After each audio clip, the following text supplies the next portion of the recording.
క్రితం ఎంతో అందమైన రాజ్యం ఉండేది. ఆ రాజ్యానికి రాజు ఆనందవర్మ. ఆనందవర్మ పాలనలో ఆ రాజ్య ప్రజలు ఎంతో సంతోషంగా జీవిస్తూ ఉండేవారు.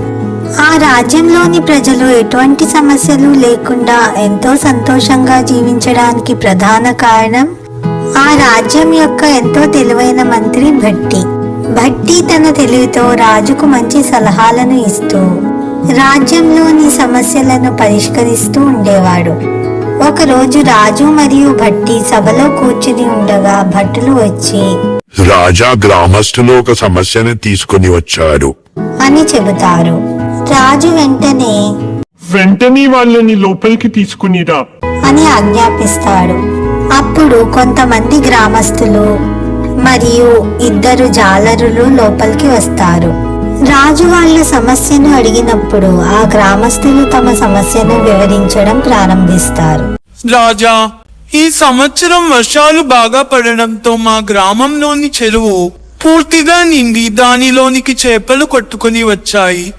మా గ్రామానికి చెందిన ఈ చెరువులోని చేపలను పక్క గ్రామస్తులైన ఈ జాలర్లు పట్టుకున్నారు. మా గ్రామంలోని చెరువులోని చేపలను పట్టుకునే హక్కు ఈ జాలర్లకు ఎవరిచ్చారు? మా గ్రామంలోని చేపలు మాకే సొంతం. అందుకే ఆ చేపలన్నింటినీ మా గ్రామంలోని వాళ్ళందరికీ పనిచేయాలని చెప్పాం. కానీ ఈ జాలర్లు అందుకు ఒప్పుకోవడం లేదు అని అంటారు. అది వింటున్న జాలరులు వెంటనే, చేపలను పట్టుకోవడం మాత్రమే మాకు తెలిసిన వృత్తి. ఎంతో కష్టపడి పట్టుకున్న ఈ చేపల్లో అమ్మగా వచ్చిన డబ్బుతోనే మాకు మరియు మా కుటుంబానికి ఆహారం దొరుకుతుంది. కావాలంటే మరలా ఇలాంటి తప్పు జరగకుండా మళ్ళీ ఆ చెరువులో చేపల్ని పట్టుకోము అని చెప్పాము. అంతేగాని మా కష్టఫలితాన్ని వాళ్ళకి ఉచితంగా ఇవ్వలేము అని అంటారు. అది వింటున్న రాజుకు ఇద్దరి వాదన సరి అయినదే అనిపిస్తుంది. కానీ తీర్పు ఎవరికి అనుకూలంగా ఇవ్వాలి అనేది అర్థం కాదు.